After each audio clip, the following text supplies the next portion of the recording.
Hey guys, welcome back to the Don't Settle Squad podcast, episode 74, Effective Strength Training from Anywhere.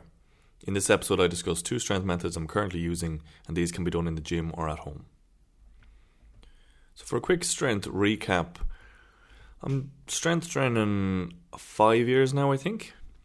Since 2019 was my first strength coach. Sorry, that's six years? Actually, yeah, it's literally just 6 years now because it was March 2019, so we're in April. Yeah, so 6 years of strength coaches. Did I have 4 to 6 strength coaches in that period? And 6 years ago, I just done my mobility journey. Just got out of chronic pain after a year of getting mobility coached. And then I did the same thing. I saw how well that worked. And I said, okay, I'm skinny and weak. Let's get strong for the first time ever. Let's see what's possible. And I set goals like 1 arm chin up, handstand push up. To keep me motivated for years. I didn't know if these things were even possible, but I wanted to aim for them. So through the strength journey over the last 6 years, I've trained in lots of different ways. Because I've had different coaches use different methods. I've trained the more kind of normal, traditional kind of 3 sets of 8, or the basic stuff, we'll say 3 to 5 minute rest times. I've trained other systems more like CrossFit on timers. I've done more grease the groove type methods where you can do certain reps throughout the day at home. And then in terms of like time, some of the longest 1 arm chin up sessions I did were like 3 hours long, very intense. And even right now, one of my sessions during the week is just 15 or 20 minutes. So I've trained in lots of different ways. And I get asked these questions a bit as well because obviously I'm bigger, stronger now, nearly doing 1 arm chin ups. I've done a handstand push up. I'm 7 or 8 kg of muscle throughout this journey as well. And I'm just going to break down some of the basics. That's really going to help you here, and you'll see how you can do, like the title says, effective strength training and from anywhere. Because for those 6 years, like 3 of those years were COVID, and I was training here in the sitting room with just a bar and rings that cost me a total like €50.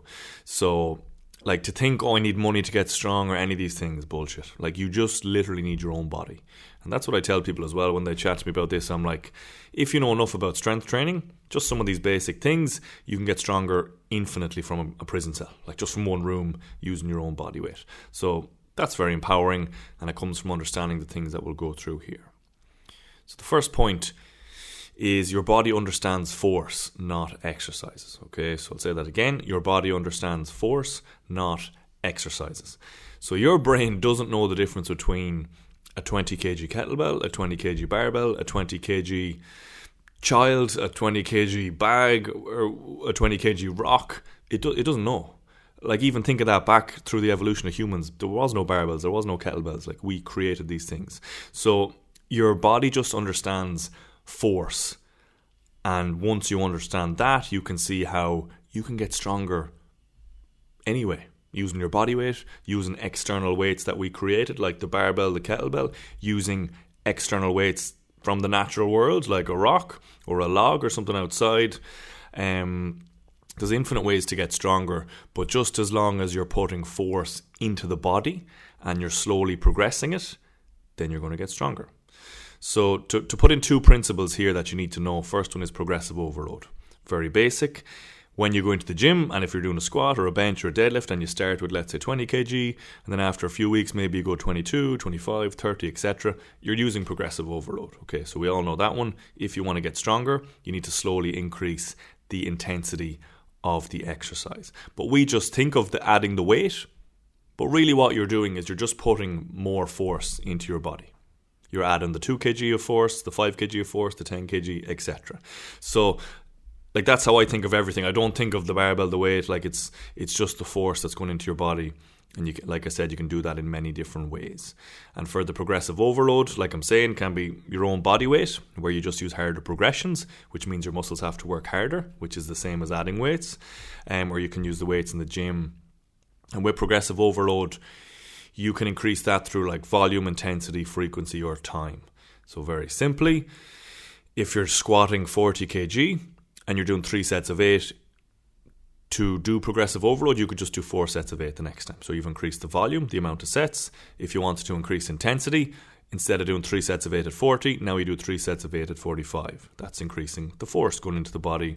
And then increasing the frequency would be, you train 2 times a week, now you're going to do the same sessions 3 times a week. And then to progress in terms of time, that would be if you have like 3-minute rest period, now you have a 2-minute rest period. So you have less recovery time. Okay, so quick crash course there on the progressive overload. And one other principle then is the SAID principle. So the specific adaptations to imposed demand. And this is very important too when we get to point number 2 on about your goals.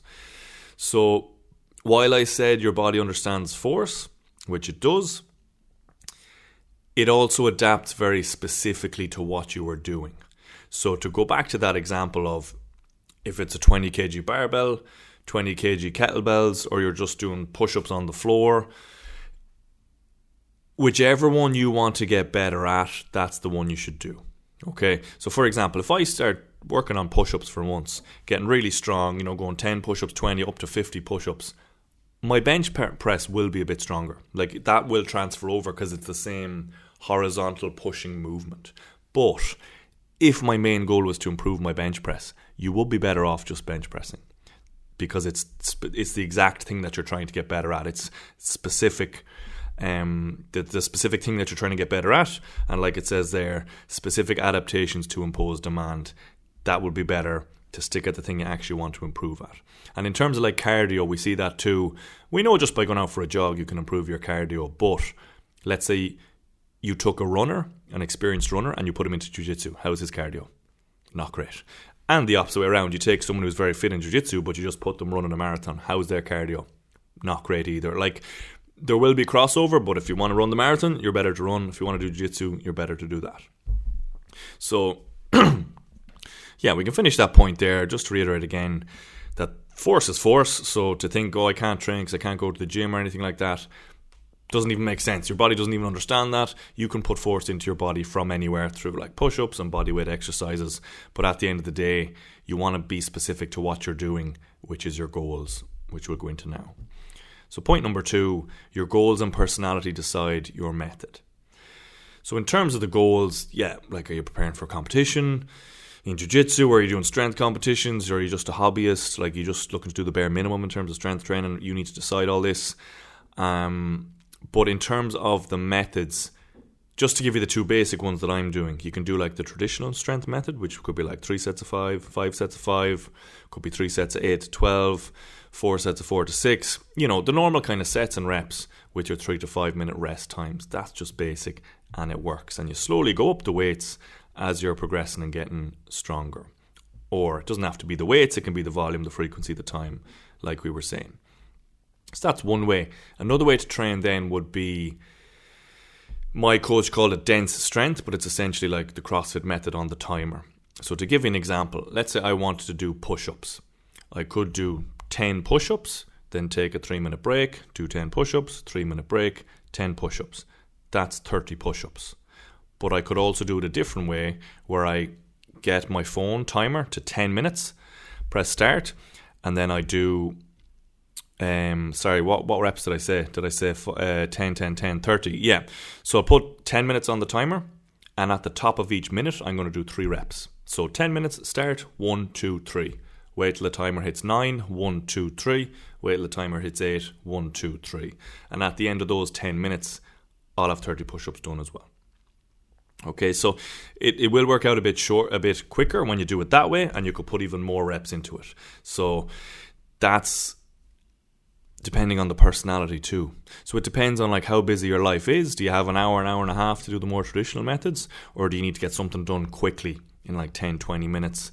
Then that's usually a better one. And also in terms of personality, the more, just from working with clients and stuff, the more maybe like the kind of ADHD people who are just, can't really sit still. They don't want to sit for 3 minutes. They're getting bored, like 3 minutes is too long, etc.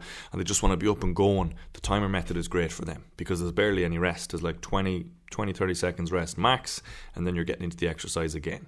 So they're both going to be getting stronger, but it's just different methods. And the people who are fine to kind of take the rest period, maybe even like watch back their form, they recorded themselves, watch back the form in the rest period, then they're happy enough to kind of wait and do the more traditional one.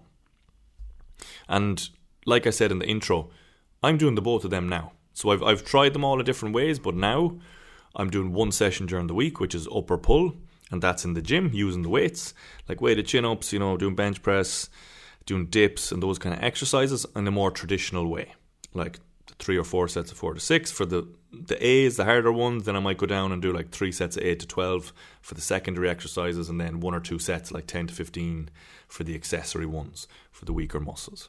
So that's basic stuff. Weights, hour to hour and a half, traditional sets and reps. Then second session during the week, it's the total opposite. It's body weight here at home. I just get out my pull-up bar.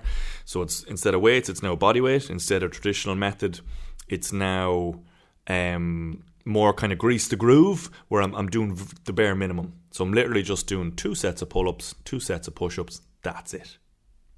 And again, this one's longer, hour and a half. This one is very short, 15 to 20 minutes. So you can see they're 2 totally different sessions, but in both of them, I'm putting force into my body and I'm slowly progressing it and overloading it, and I'm getting stronger. And you can see my goals are coming into it too. Why don't you just do 2 of those sessions, Mark, with the weights and stuff? Well, I still have the goal of the 1-arm chin-up. So I'm being very specific, and I'm working on 1-arm chin-up variations here at home when I do that exercise. When I do this session. The other session in the gym, I'm working on weighted chin-ups, which still will get me stronger vertical pulling. But again, if I want to do a 1-arm chin-up, what's the best thing to do? Specific adaptations to impose demand. I need to be doing some 1-arm chin-up reps. So you can see there, I'm kind of covering everything I'm talking about in my own example there, where I have the 2 different sessions, very different in terms of the methods, but ultimately I'm getting stronger, and I'm also progressing towards my own goals. So yeah, it really depends on you. If you want to get a stronger bench press, a squat, you need to be doing them in the gym. If you're not too bothered, but you just want to get stronger, you can be doing either one. So then obviously if you're looking for a handstand push-up or a 1-arm chin-up, the bodyweight ones, you need to be doing them as well. And the final point to consider, which is just as important, what is sustainable right now? Because everyone's life is different. Like from working with hundreds of clients, no one's the same. Obviously, if the people, let's say even train some people who are still in school. Cool. Then after that, you've obviously people that are in college. Then after that, you have the people that are working. And then after that, you're going into the family stuff. You know, people that have wife and kids, family, etc. And each person has different circumstances.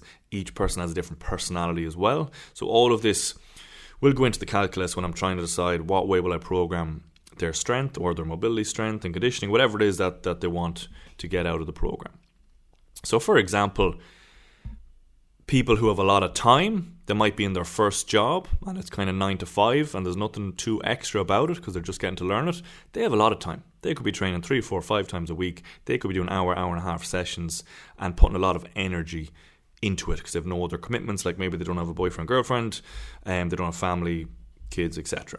Whereas, a client, Matthew, pops into my mind, who was a higher level manager. And this is back on Facebook, so I used to work on Facebook years ago, nearly 7 years ago at this stage, and I did Jiu-Jitsu with Matthew. I ended up training Matthew in strength. Started with mobility to overcome chronic pain, then into strength and conditioning. But yeah, manager on Facebook, wife, and was it 3 kids? So not much time, not much time. So we did start more traditional, but we ended up going more into the kind of the dense strength, the timer method, and condensing workouts into very short amounts of time, but still getting enough stimulus to progress in terms of strength.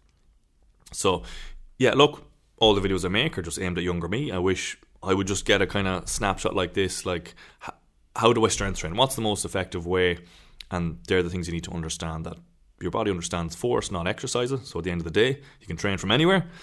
Then secondly, obviously you might have some goals and you have a certain type of personality too. So bring that in, and you're going to align more with one method over the other. And then the last thing, like what's actually sustainable right now? Because you've probably heard this line before, but it's so true. Like, because everyone's like, what's the best program? What's the optimal program? Like, the best program is the one that you can do consistently. And you've probably heard it before, but have you really followed it though? So that's the thing. So that's it. The best program is the one that you do consistently. There's like, even if you did a program that was more optimal, but you could only stick at it for 3 or 4 months compared to 1 year of consistent training on the less optimal program, that's actually the more optimal one, just over a longer time frame. Because another line I love, you need to look at the long-term domination over the short-term gratification. And you can use all this to hopefully help you do that. So to finish up then, so for the in-person coaching, back doing in-person coaching this year. So I'm doing that in Brazier, Jiu-Jitsu and Inchicore every Saturday. So we got the mobility class at 11:30, 12:30, and then Jiu-Jitsu at 12:45 to 2. So if you're looking to start your mobility journey, overcome chronic pain and injury, or improve it for Jiu-Jitsu, you can DM me, or if you want to start your Jiu-Jitsu journey, DM me there as well. I'll set you up with a free trial. And in terms of the online coaching, or in person as well, we've got the Physical Freedom Program. That's about the overcoming chronic pain and injury, reaching your athletic potential. There's S&C in there as well. I suppose I usually do take people who have chronic pain injury first, then when they overcome that, bring them on the strength journey. But I do have some just pure strength training clients as well, strength and conditioning. So if you're interested in that too, you can DM me. And then for people who might be a bit stuck for money, we have the Physical Freedom membership option. So that's where you can get it for very cheap. You can get some template programs in mobility, in strength and conditioning, and then there's a weekly call every Tuesday where I pop on and you can ask me any questions that you're struggling with. So that's it. Yes, if you want to support the podcast, if you're getting value from it, follow, rate. So on Spotify, you can do the rating in 2 clicks, and then on YouTube, subscribing would be the best thing there. Cool, so that's it. Don't settle. Live true to yourself. We'll talk to you next week.